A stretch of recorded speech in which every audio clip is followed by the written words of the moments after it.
전면적인 봉쇄령으로 코로나19 신규 확진자가 하루 2만 명을 밑돌던 유럽. 8월 들어 그 수가 급증하면서 또다시 코로나 공포에 휩싸였습니다.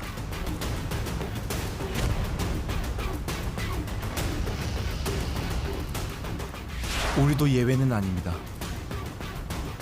8월 중순 집단 감염에 의한 코로나19 재확산. 늘어만 가는 사망자. 코로나 바이러스와의 힘겨운 싸움은 여전히 계속되고 있습니다.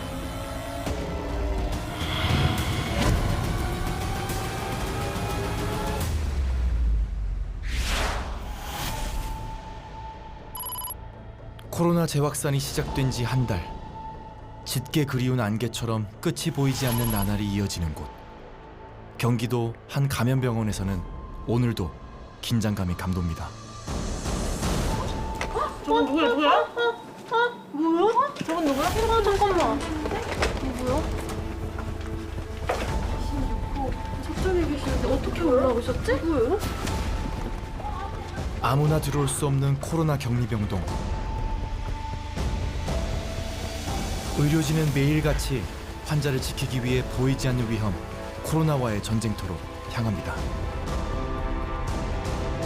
전대미문의 바이러스 앞에 쓰러지는 환자들, 그리고 지쳐가는 의료진. 이 불편한 동거는 언제쯤 끝이 날까요? 내년이 돼도 안 끝날 것 같아요. 2, 3일만 더 버텨라. 그러면은 인공호흡기 안 달고 우리가 주는 약 가지고 좋아질 수 있을 거다. 아프지 마라. 내가 아프면 내가 힘들고 내 가족과 내 주위 사람들이 힘들다.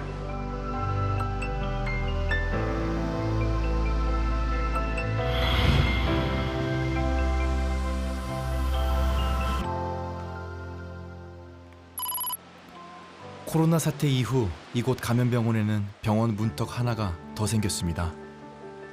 열이 있는 환자라면 무조건 코로나 검사부터 받아야 진료를 받을 수 있죠.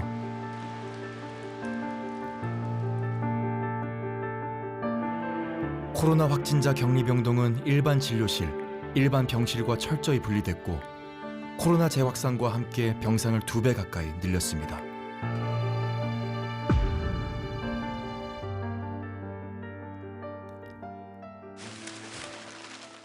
감염에 노출되는 걸 막기 위해 방호복에 마스크와 덧신, 이중장갑 등으로 중무장을 합니다. 장갑 지금 2개 쓰고 있고, 저 아까 기저귀 가는 거랑 물 없으면 해주고, 화장실 휴지도 갈아주고. 하루에 3~4번씩 방호복을 입고 벗기를 반복하는 의료진들. 네. 모습. 내 이름. 네, 경아 씨.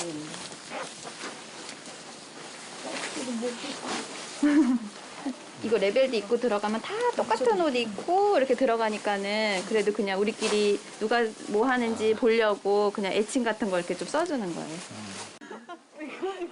등판에 애칭을 새겨가며 여유를 부리는 것도 잠시.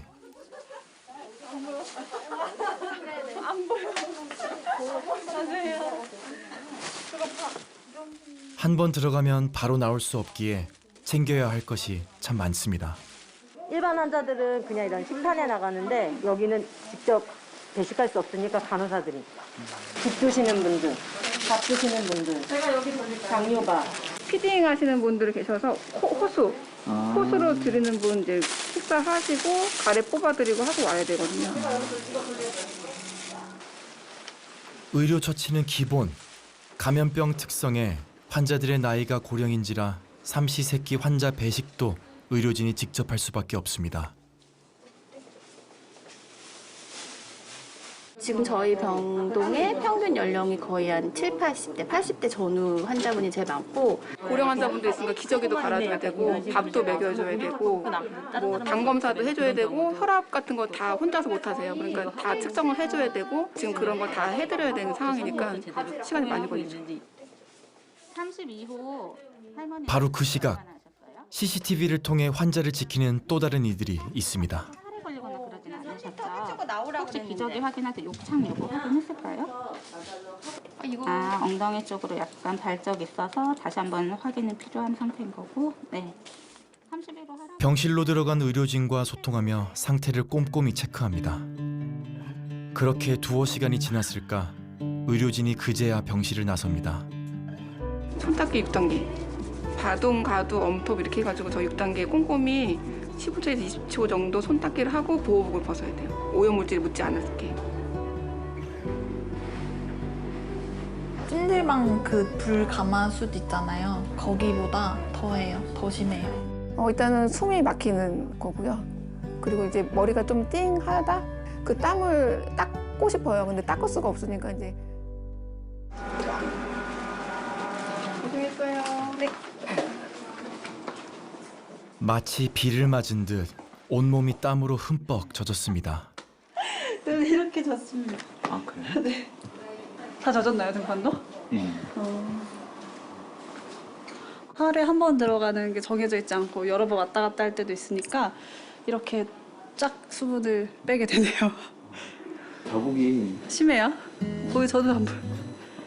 어제 여기 이거 방호복 입고 나서 뼈드락지 같은 것도 많이 나가지고 주름 생기겠는데? 안 돼요. 시집 가야 돼요, 저는. 아 시골. 나오면 가장 급한 것은 역시 물입니다.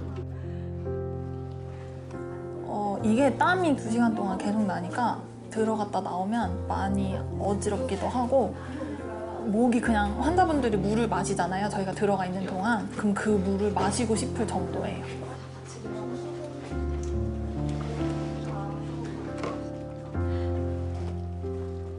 오후 2시.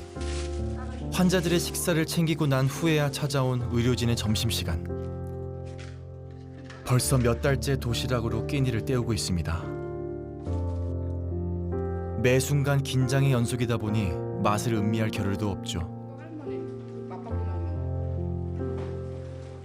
초창기 젊은 사람이 아니고 이제 요양원 이런 데서 이제 집단 감염됐어요라고 이제 감염팀장이 연락을 하면 그때부터 너무 긴장이 돼요. 왜냐면 그런 분들이 오시면 이제 저희가 수발을 다 해드려야 되기 때문에 뭐 일단 육체적으로도 힘들고 정서적인 건 둘째치고 일단 육체적으로도 힘드니까요. 8월 17일 그때 좀 들어온 것 같아요. 그때가 2차로 저희가 이 병동을 오픈했거든요. 그때 이제 오시면서 그때가 60세, 80세, 뭐 70세 대부분 이러셨죠. 지난 2월 감염 전담 병원이 됐지만 5월 중순 이전만 해도 이 정도는 아니었습니다.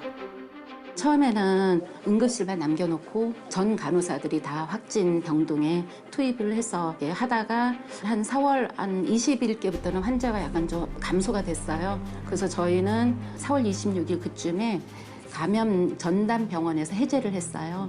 그러는데도 이제 5월 한 중순쯤에 또다시 이제 이태원 그때 터지면서 그러면서 또 확진자가 확 늘어나서 저희가 전담 병원으로 또다시 되면서 지금까지 오고 있고 또 이제 8월 15일 그 광복절 집회 이후에 또다시 또 연세 드신 분들이 많아 입원을 많이 했습니다. 그래서 굉장히 중증도가 높은 환자들이 많기 때문에 계속 힘들어서 하는 상황에서 갑자기 그 광복절 전주부터 휴가가 시작되면서 기하급수적으로 경기도 환자가 늘어나면서 경기도에서 저희 병원에 급하게 빨리 병상을 더 오픈을 해라. 그때는 진짜 깜짝 놀랐죠. 그 전에도 뭐 늘었다 하긴 했지만 갑자기 하루아침에 이렇게 늘은 적은 한 번도 없었거든요. 초창기는 10명 중에 1명이 고령이 있을까 말까. 뭐 있을까 말까. 거의 저희가 그때 한 30배드 정도를 했었는데 고령 환자분 2-3분뿐이 안 계셨어요. 치매 환자분. 그래서 그분들 받는 것도 사실 그때 되게 부담스러웠거든요. 근데 지금은 뭐 그냥 완전 뒤집혀졌죠. 경기도에 6개 의료원이 있는데 그중에 아마 한 4개 정도의 의료원이 코로나 환자를 전담으로 이렇게 진료를 하고 있는데 병실이 꽉 차 있는 상황이었고 특히나 뭐 중증 환자를 치료할 수 있는 대학병원은 더더욱 병상이 없어서 그때도 한 분을 이렇게 이제 전원을 해야 될 분이 있었는데 경기도 내에는 없어서 전라도까지 병원을 알아봐서 전라도 지역까지 이렇게 이송을 했던 그런 적도 있었어요. 지금 그때 벌어진 그 상황은 아직도 해결이 안 된 상태고 어떤 방법으로 그걸 해결해야 될지 지금 굉장히 어려운 상황입니다. 하루에 1000명씩 열흘간 발생하는 상황을 가정해서 중환자실이 완비돼야 된다. 그러려면 교육을 시켜야 되니까 간호사들을 중환자실 간호사 훈련을 한 2, 3개월을 시켜서 전국의 의료원에 중환자실을 만들자. 뭐 이런 이야기를 하고 있었거든요. 그랬는데 이제 준비를 시작하기 전에 계획을 세우는 단계에서 8월 달에 그게 터져버려서 막 교육하고 해야 되는데 교육을 할 수가 없잖아요. 지금 전쟁이 터졌으니까 가서 싸워야 되잖아요. 전화를 드리려고 하긴 했어요. 지금 숨쉬기도 많이 힘들어 하시고 뭐 기계적으로 줄 수 있는 최대치의 산소량을 주기는 해도 지금 40% 정도밖에 체크가 되고 있지 않아요. 네, 얼마나 걸리세요? 오시는 길에? 근데 이게 좀목잠 안 보시는 걸로. 네, 그러면은 일단 지금은 말씀드렸듯이 회복 불가능한 상태시고 상황은 더 안 좋아지고 시간이 많이 남지 않은 상태이긴 해요. 어머님이랑 아버님이랑 찍으신 사진 그거 가슴에 품도록 할게요. 네네. 네. 네, 알겠습니다. 네. 좀 마음이 좀 많이 안 좋죠. 일반 환자면 모르겠는데 어쨌든 저는 제일 마음이 아픈 게 조금 혼자 계셨다가 생을 마감하신다라는 거, 아무도 없이 혼자 가신다라는 거, 그게 조금 마음에 조금 많이 아프기는 해요. 고령이신 분들이 너무 많으셔가지고 이런 일이 있으면 안 되긴 하겠지만 어쨌든 피할 수 없다라는 거, 계속 사망자는 나올 것 같아요. 거친 숨이 서서히 멈추는 순간까지 지켜봐야 하는 의료진. 코로나 재확산 이후 벌써 한 달 사이 5명의 환자를 떠나보냈습니다. 그 아버님한테 이제 딸에 대해서 물어봤더니 자가격리 중이라고 얘기하시고 그 딸이 자가격리 끝날 때까지만 살아있었으면 좋겠어라고 하셨는데 정말로 어제 돌아가신 분이 그 자가격리가 딸이 자가격리가 끝나고 오면서 이제 돌아가셨거든요. 그래서 보호자 면회를 시켜드리긴 하는데 그때뿐이고 이제 간에 나오시니까 그런 것들이 진짜 간호사들을 봤을 때 너무 많이 울은 것 같아요. 많이 울었던 것 같아요.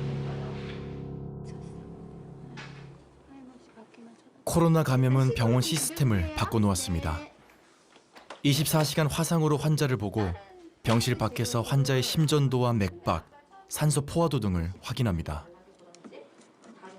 환자의 전체적인 뭐 활력 징후 같은 것들이 여기서 나오고 기본적으로 안 좋으신 분들 심전도도 나오고 그걸 이제 밖에서 전체적으로 센트럴 모니터를 하는 중이죠.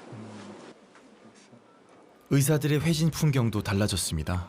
눌러주세요. 담당 주치입니다. 예, 처음 뵙죠. 예. 씨 같은 경우 별로 크게 증상이 없기 때문에 빨리는 힘들어요. 왜냐하면은 혹시나 있을 전염력 때문에 또 다른 사람들한테 피해를 주고 가족들한테 피해를 줄까봐 되게 12일은 잡아두거든요. 처음에는 방호복을 입고 들어갔었어요. 신환이 오면은 환자가 왔다 그러면 방호복 입고 갈아입고 들어가서 일단 청진해보고 환자한테 인사하고 그랬는데 어느 정도 그렇게 몇 개월을 조금 지내고 나니까 경험이 축적되고 엑스레이랑 환자 상태, 피검사 결과 그런 것만 봐도 이 사람이 어떻게 흘러갈 것이다. 숨이 얼마큼 찰 것이다. 그게 느껴져요. 없으시죠? 여보세요? 네, 안녕하세요. 어제 밤에는 잘 주무셨어요? 기침 가래나 이런 것들이 없어야 되죠.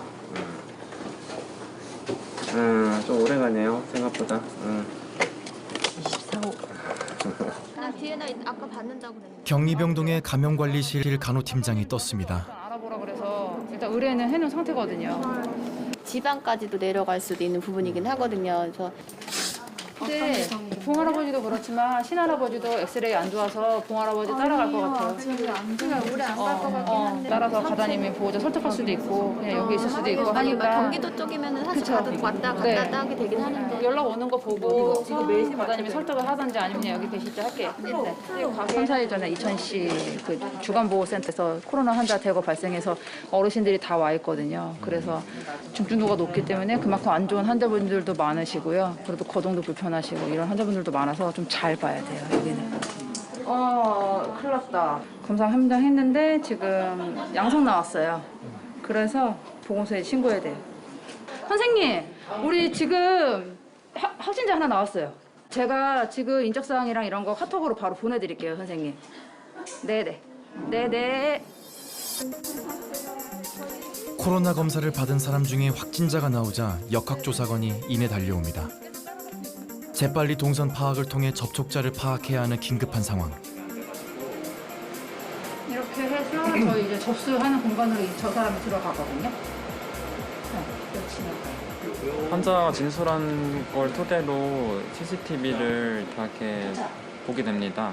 그 중에서 이 사람이랑 그 가까이 위치했던 사람이랑 그 몇 가지 그 역학조사 그 기준에 의해서 접촉자인지 수동감시자인지 능동감시자인지 분류를 하고 그 사람에 대한 인적사항에 대한 정보를 좀 받은 다음에 나중에 보건소로 다시 돌아가면은 그분에 대해서 따로 개인 연락을 드립니다. 다행히 병원에서 접촉한 사람은 없습니다. 지금 없는 나왔나 봐. 지금 나와서요. 문진표를 작성을 하고 들어가야 되는데 그냥 발로 걸어 들어간 거예요. 그래서 여기 저희 직원을 만나서 이게 역학조사를 진행하는 데 있어서 개인정보가 많이 유출되는데 그걸 꺼려해서 거짓으로 진술하거나 그렇게 되면은 다시 원초적으로 돌아가서 그 작업을 수행하기 때문에 그만큼 시간이 더 많이 소요되고 병원의 해결사인 유은상 팀장이 사전 파악을 한 덕분에 역학조사는 한결 수월해졌습니다.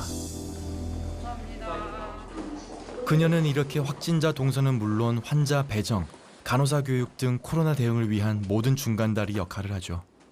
화장실 갈 시간도 없어요. 화장실 가도 전화가 계속 오니까 화장실에서 뭐 편히 앉아 있을 시간도 없어요. 밥은 뭐 사치죠, 사치.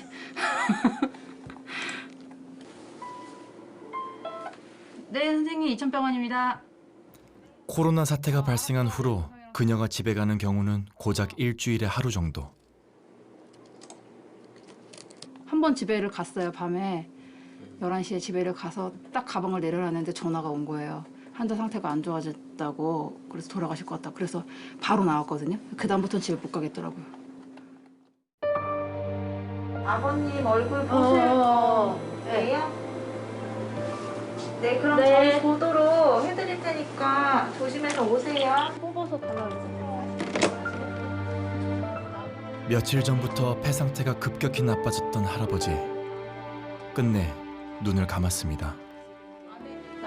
아, 선생님 저희 사이병동이고 저희 환자분 한 분 돌아가셨거든요. 보호자분 오시는데 한 1시간 정도 걸리신대요. 근데 보고 싶다고 하셔가지고. 네, 코로나 환자예요. 매번 겪는 일이지만 매번 또 그렇게 착잡해집니다. 전체 어르신이 기저질환이 많으셔가지고 거의 10년 동안 저렇게 베드사이드 누워만 계시는 분이시거든요. 연령이 높으니까 참는 걸 좀 잘하시다 보니까 이미 병원에 오셔서 엑스레이를 찍으면 이미 폐렴이 어느 정도 다 진행된 폐렴이 많았거든요. 입원하시고 이렇게 보던 분이 인정하시면 안타까운 마음도 들고 마음감이 교차하죠. 사실 병에 걸리게 된 것도 사실은 그렇지 않아도 될 상황이고 그 마지막 순간도 그냥 이제 병실 혼자 계셔야 되는 게 또 이제 본인의 고향이라든지 이런 연고지가 아닌 지역에서 또 임종을 맞이하게 되니까 그것들이 조금 안타까운 것 같아요. 아버지 같은 분을 또 떠나보냈습니다.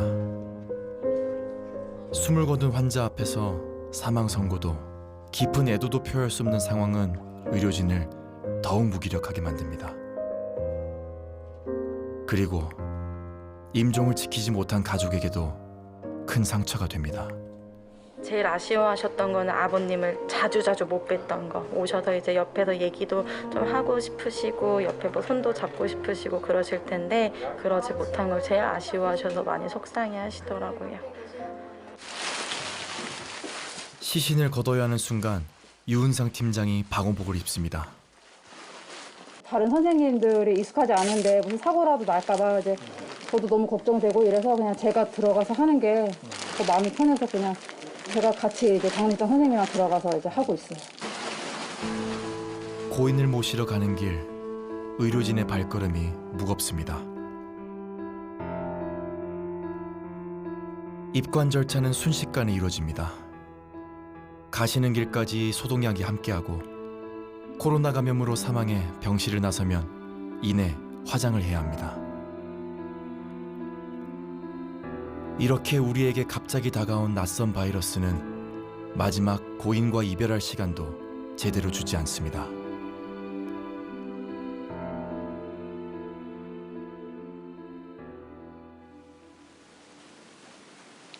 혼자 있어서 되게 외로울 것 같지만 하나님이 옆에 계시고 손잡아 주셔서 가는 길이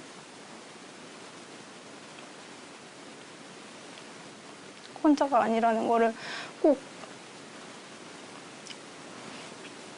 어르신들도 알고 가셨으면 좋겠다고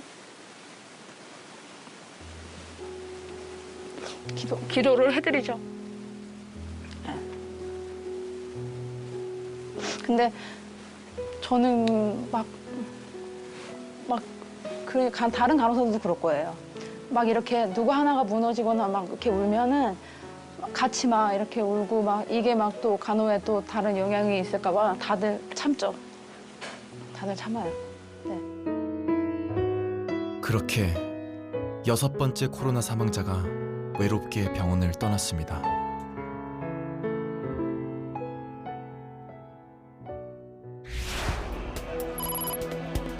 지난 8월 15일 광화문 광장에서는 대규모 집회가 열렸습니다. 그리고 그날 이후 진정 국면에 접어들었던 바이러스와의 전쟁은 다시 시작됐습니다. 열흘 만에 광화문 집회 관련 확진자는 193명, 전국적으로 퍼져나갔습니다.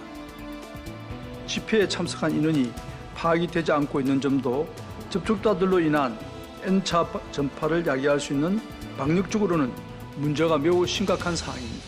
말씀의 진리를 다시금 새겨 정말 하나님을 두려워하는 우리가 되게 하시옵소서.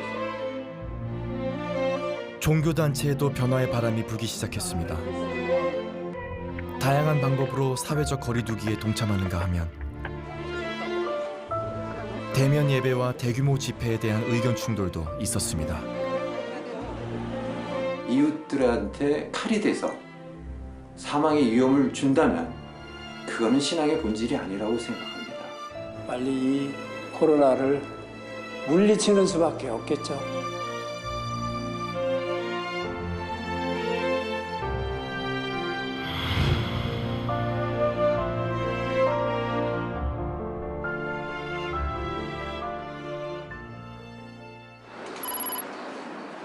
사회적 거리두기 2.5단계가 해제되고 오랜만에 미사가 열린 인천의 한 성당.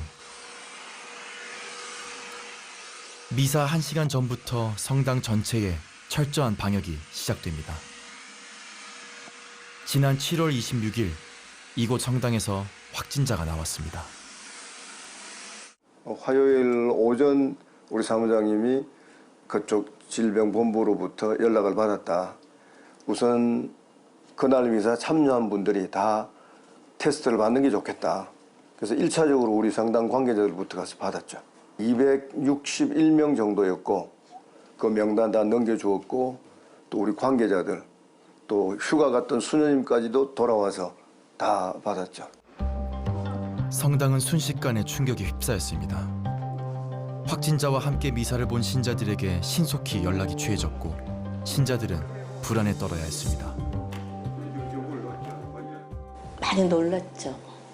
사실은 제가 그 밀접 접촉자하고 한 몇 번을 제가 가까이에서 이렇게 얘기를 나눈 적이 있었어요. 퇴근하고 오면서 그 확진자가 있다는 소식을 받아서 보건소 가서 그 선별소에서 그 판별을 받았고 그 다음 날 음성이라는 아침에 오전 8시에 음성 판정이라는 그 소식을 전해 들었습니다. 단 이틀 만에 모든 신자들이 검사를 완료했고 268명 전원이 음성 판정을 받았습니다. 정말 다행이다, 하나님께 감사합니다 소리가 정말 저절로 나왔어요. 서로가 다 지키고 그런 원칙적으로 살고 있으니까 행동을 하니까 아무 문제가 없었던 것 같습니다. 이러한 결과는 성당 측의 철저한 방역과 신자들의 협조 덕분에 가능한 일이었습니다.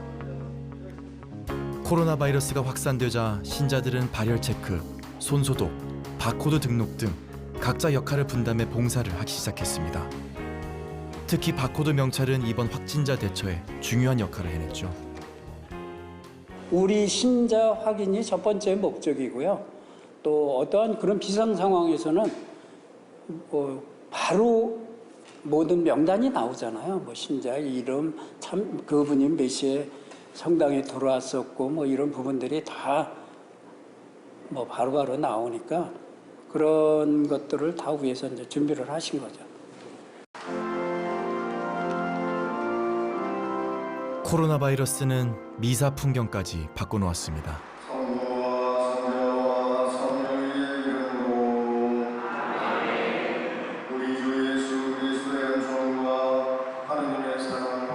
지침 지금까지 11차례 내려왔습니다. 거기에 이제 내용들 중에 보면은 마스크 착용은 기본이고 성수 사용을 금지해 달라는 것. 그다음 이제 공동컵이나 성가책을 사용하지 말아 달라. 또 비말이 튈 수 있는 성가 부르기라든지 큰 소리로 뭐 하는 이런 것들을 다 일체 생략하고 필수 기도문만 마스크를 쓴 채로 작은 소리로 따라하는 정도지 큰 소리로는 모든 걸 다 하지 않았고. 조금 불편하고 번거롭지만 내 이웃을 사랑하라는 하느님의 말씀처럼 당연한 일이었습니다.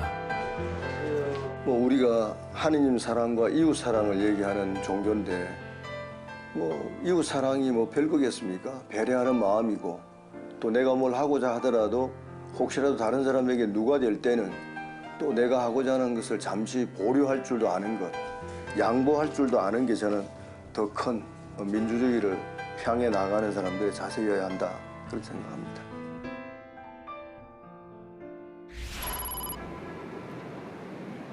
이에 따라 수도권의 2단계 거리두기를 유지하되 한층 더 강화된 방역 조치를 이번 일요일부터 8일간 집중적으로 실시하기로 하였습니다. 사회적 거리두기 2.5단계 실행 이후 북적이던 거리는 잠들었고 어떤 이들은 일자리를 잃었으며 소상공인들은 생계를 위협받기 시작했습니다. 마윈표 때는 차라리 나왔죠. 현찰도 좋으니까. 아, 진짜 뭔가 엄청 삭막해진 것 같다. 지금 이 코로나가 자영업자들한테 주는 이 실질적인 그 온도 차이는 이제 쓰나미 정도. 아, 이거 진짜 죽겠다.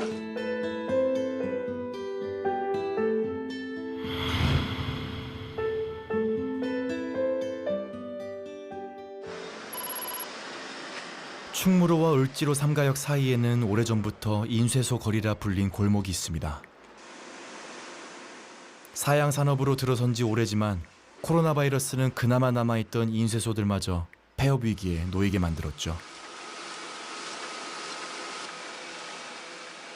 25년 동안 이곳에서 인쇄소를 운영한 원용일 대표 역시 코로나 바이러스 확산 이후 직격탄을 맞았습니다. 원래 이게 두 개 다 24시간만 모자랄 만큼 들어가야 되는데 한참 됐어요. 거의 코로나 때문에 거의 들어가는 게 한 달에 한두 번밖에 안 들어가요. 많이야 20%하고 어때 없으면 10%도 안 될 때도 있고 적막하고도 하고 하니까 그냥 빙기게 돌리고 있습니다. 일하시는 분들은 지금 몇 분이나 남아 계신 거예요? 지금 현장에 4명. 직원분들은 알고 계세요? 좀 어려운 것들은? 어려워하고 미안하고 서로들 그렇죠. 서로들 눈치 보고. 사장은 월급날이 다가올 때마다 피가 마르고 직원은 월급을 받을 때마다 미안한 마음에 몸둘 바를 모르는 상황이 지속된 지 이미 오래. 일이 있어서 돌아가야 되는데 일이 없이 하고 돌아가질 않으니까 마음이 아프죠. 네, 어떻게 할 수 있는 적이 아니니까. 이럴 때 주문이라도 들어오면 가뭄에 담비라도 온 듯 반갑습니다. 다예요? 하지만 단비라고 하기엔 민망할 정도의 양. 매장 같은 가득 들어갔는데 아유 종이 이렇게 배치하는 것도 원래 기술이고 요령이 그 실력인데 요즘 그래야 될 이유가 한 개도 없어요.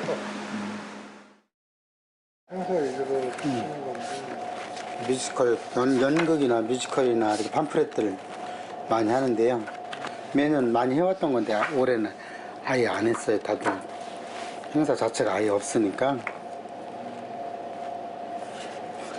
아예 안 했네요. 한 건도.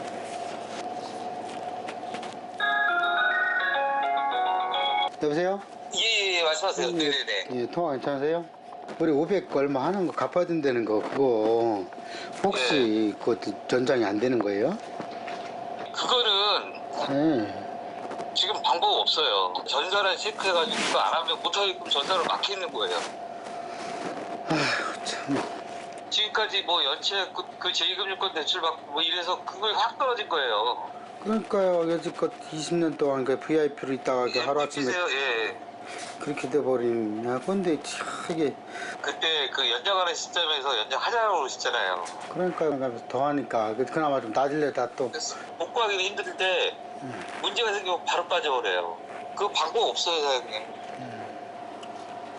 알았습니다. 네, 수고하십시오. 죄송합니다. 네, 사장님.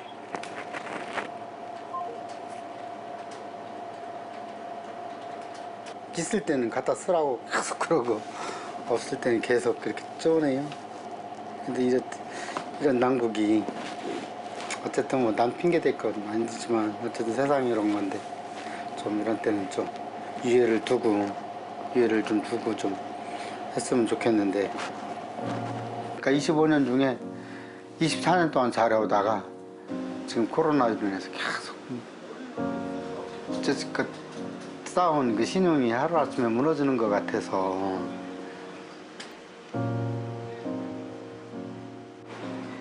답답한 마음에 같은 골목의 이웃 인쇄소로 마시를 나가보는데요.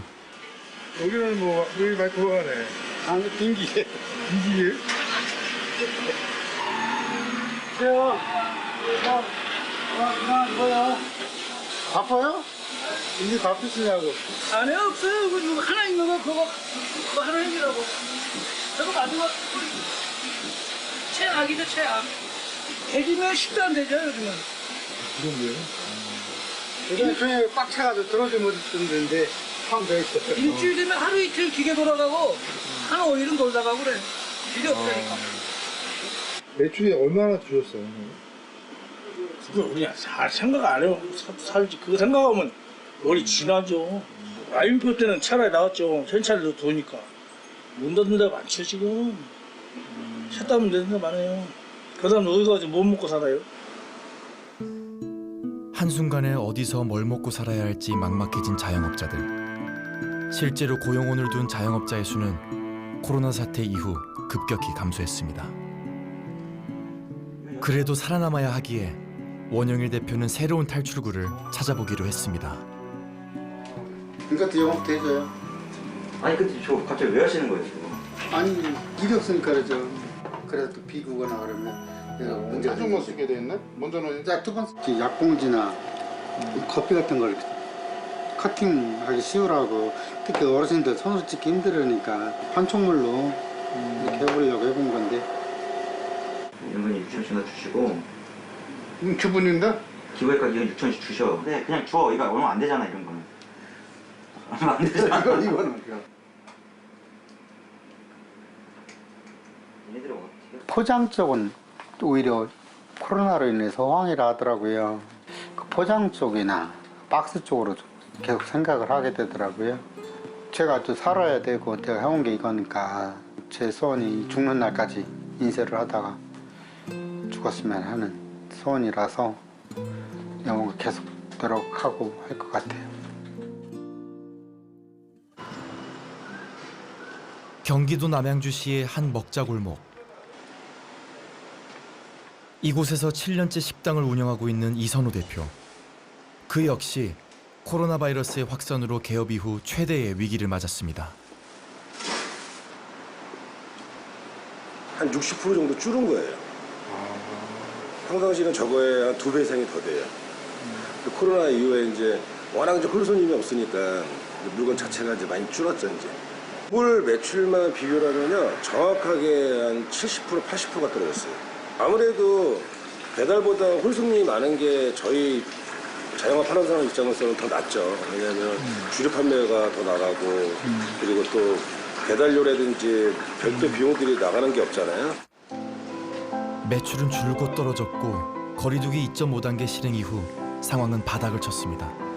2.5단계 때는 저희 오픈이 이제 4시부터 오픈을 하니까 9시까지 하면 5시간인데 실질적으로 7시 넘어가면 손님들이 와서 드실 수가 없잖아요. 뭐 1시간 한두 시간 드시려고 오시는 분들은 거의 안 계시니까 쓰나미 정도 같아요. 쓰나미 정도. 지금 이 코로나가 이 자영업자들한테 주는 이 실질적인 그 온도 차이는 쓰나미 정도. 아, 이거 진짜 죽겠다. 이러면 진짜 죽겠다. 코로나가 휩쓸어버린 요식업계의 쓰나미는 소상공인뿐만 아니라 직원들의 일자리까지 빼앗아간 지 오래. 이선호 대표 역시 얼마 전 직원 8명 중 4명을 감원했습니다.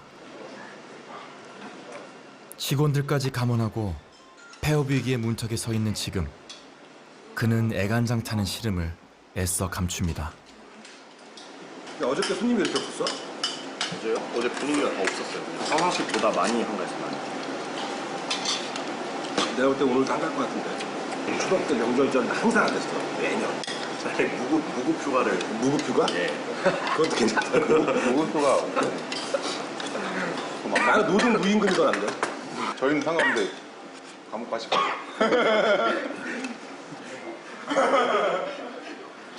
네, 진짜 좀 심각하다고는 느꼈죠. 이번 또 장마도 태풍도 오고 하니까 채소값도 올라가고 더 힘들어하는 그런 게 조금 안타깝고. 아, 근데 저희 사장님은 항상 유쾌하시고 항상 파이팅이 넘치시기 때문에 그렇게 막 대놓고 이렇게 표현하진 않으세요. 그런 모습에 계속 같이 옆에 있었던 것 같아요. 아버지 같고 의리 있게 저희를 잘 이끌어 주셔서. 하지만 하루 앞도 알 수 없는 불안감에 근심은 깊어만 갑니다. 제가 원래 성격이 되게 긍정적인 사람인데 가끔 우울할 때가 있어요. 왜냐면 많은 생각들을 지금 하게 되잖아요. 이제 뭐 가게들 생각을 하게 되고 아이들 생각을 하게 되고 여러 가지 문제를 부모님 걱정도 해야 되고 코로나 때문에 그러다 보니까 많은 생각들을 하게 되다 보니까 가끔은 우울하고 가끔은 좀 이렇게 의욕이 많이 없는 상태가 될 때가 되게 많죠. 코로나의 폭풍이 몰아치고 요식업계에도 수많은 낙오자가 생겼습니다. 이선호 대표 역시 언제 낙오자가 될지 모른다는 불안감에 살아남을 방법을 찾아야 했습니다. 여기는 이제 공유 주방이라고 배달하고 포장만 전문적으로 하는 업체예요. 여기 지금 한 20개 점포가 들어와 있죠. 이 홀매장을 하다 보면 인건비가 많이 들어가고 근데 임대료 비싸니까 요즘 트렌드가 이제 배달하고 포장이 또 트렌드거든요. 그래서 한번 새롭게 한번 도전해보게 된 거죠.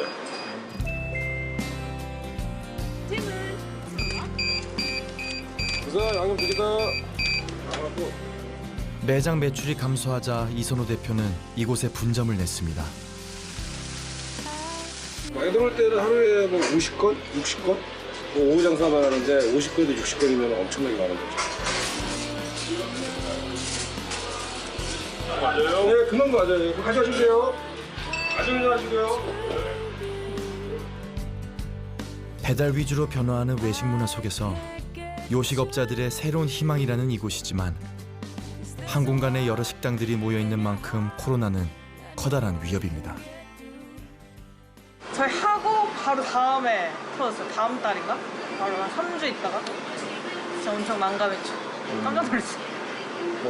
조심한다고 하는데 혹시나 저희가 코로나에 걸리면 저희만 손해보면 상관없는데 저희 때문에 다 이제 닫아야 되는 상황이 오니까 그런 걱정도 솔직히 많고 해가지고 조심하려고도 하고 근데 좀 긍정적으로 생각하려고 했던 것 같아요. 어차피 스트레스 받는다고 없어지는 그런 게 아니니까 그 안에서 좀 열심히 하려고 저희만 매출 올리려고 많이 했죠. 한순간의 벼랑 끝으로 내몰린 자영업자들 그들은 오늘도 탈출구를 향해 전력 질주 중입니다. 저는 그 직원들을 지금 잠시 이제 쉬고 있는 거지만 다시 분명히 제가 가게로 돌아오게끔 할 건데 좀 더 빨리 코로나가 좀 잠잠해져서 그 친구들하고 행복하게 즐겁게 같이 일했으면 좋겠습니다. 다시 찾은 코로나 감염 전담병원. 이른 아침부터 유은상 팀장의 발걸음이 분주합니다. 근데 아무래도 지금 그날따라 생각하고 오시다 보면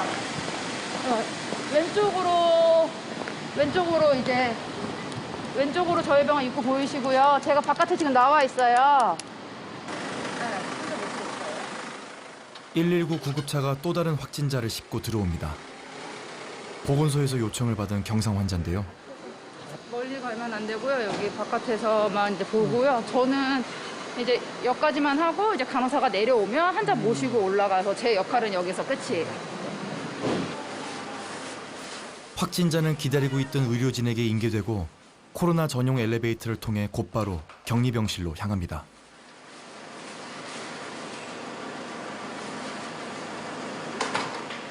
의료진들은 오늘도 화상 진료를 하고 병실 물품도 챙깁니다. 아니 택배 누가 이렇게 많이 시켰어요? 영양만 할아버지 보호자분들이 너무 많은데 이거 조금 시켜야지 이렇게 많이 시키면은 안 되는데. 조금 할아버지 드리고 나머지는 저희 먹어요. 간호사도 먹으래요? 네. 아, 네. 요즘 부쩍 환자 가족이 보낸 마음들이 늘었습니다. 어떤 환자분은 거의 울면서 부탁이 있는데 초코파이 하나 사다 주면 안 되냐고. 네, 그런 여자분도 계셨어요. 그래서 저희가 다 사비로 초코파이 사드리고 막 이랬었어요. 네. 입구 쪽으로 오시면 되시고요. 빠진 물건 없이 잘 챙겨 가시면 될 것 같고요. 네, 일상생활 수칙 잘 지켜주시면 될 것 같아요. 네, 조심히 들어가세요. 네.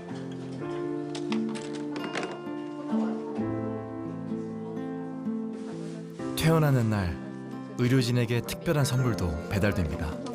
간호사 선생님 여러분, 오늘 퇴원하면서 많은 생각 중에 그래도 우리 간호사 선생님 여러분에게 꼭 고맙다는 말씀 드리고 가야겠다 싶어서 적어놓고 갑니다. 2주일 동안 성심성의껏 보살펴 주시고 고정해 주셔서 감사드립니다. 여러분들은 천사입니다. 잊지 않겠습니다. 감사합니다. 감동이네요. 눈물이 나네요. 오늘 태어나신 분이신데요. 저희 본래 종이가 들어가면 못 나오거든요. 근데 이렇게 이중 포장하셔가지고 저희한테 고마움을 표시해 주셨어요.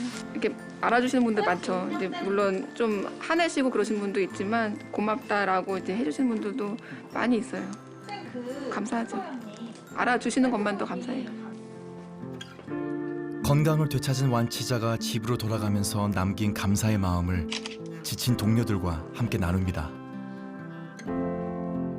어쩌면 코로나와의 길고 긴 싸움에서 가장 필요한 건 서로를 위한 따뜻한 응원일지도 모르겠습니다. 빨리 시간이 좀 지나서 빨리 이 사태가 마무리돼서 우리 그때 코로나 때 그거 있고 일하면서 우리 왜 애칭도 쓰고 뭐 수지도 쓰고 막 이랬잖아. 그냥 이렇게 웃으면서 얘기할 수 있는 날이 빨리 왔으면 좋겠어요. 무조건 버티자. 이거 버텨서 빨리 코로나가 좀 잠잠해져서 다시 예전 같은 분위기가 됐으면 좋겠다. 그냥 그런 마음으로 버티는 거예요. 이 또한 지나갈 거니까 하루 속히 그때가 오기를 기다리고요. 자유로워졌을 때 손님들한테 정말 맛있고 서비스 좋은 식당으로 남게 하기 위해서 그냥 기도하고 있습니다. 한 국민으로서 정부의 지침에 적극적으로 동참을 해서 빨리 이 난국을 극복해야 된다. 그렇게 생각을 합니다. 지금까지 인류가 유지되어 오면서 그런 위기가 이것만 있은 것도 아닐 것이고 인류 공동선을 위해서 뭔가 해야 된다라고 생각하고 지혜를 모으고 뜻을 모으면 극복하지 못할 게 뭐 있겠습니까? 그래서 어쨌든 코로나 빨리 종식돼서 다 예전 같은 삶을 다시 찾아서 다 행복하게 다 잘 살았으면 좋겠습니다. 그때까지 건강하고 몸 조심하고 또 꼭 정말로 코로나 기간만이라도 안 해야 될 거, 지켜야 될 거 꼭 좀 지켜주셨으면 감사하겠습니다. 함께 어려운 일을 겪어나가면서 새로운 연대나 새로운 세상에 대한 희망도 보는 것 같습니다. 그래서 정말로 안전하고 효과적인 코로나 백신이 나오려면 시간이 걸리겠지만 그 전까지는 우리가 서로 응원하고 격려하는 것이 곧 백신이 될 거라고 생각합니다. 각자 부서에서 일을 하다가 이제 청소를 하기 위해서 오후 4시에 각 부서에서 지금 모이고 있어요. 나 말고 나는 코로나 빨리. 제가 좋아하는 분은 썼어요. 저희 신랑 다음으로 좋아해요. 신랑 다음. 안녕하세요. 화이팅!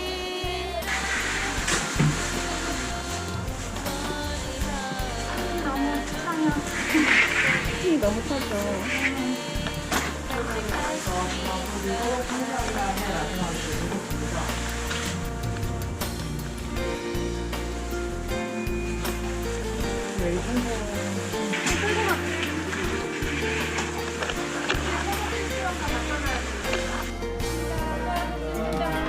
너무 힘들어서 말이 안 나와요.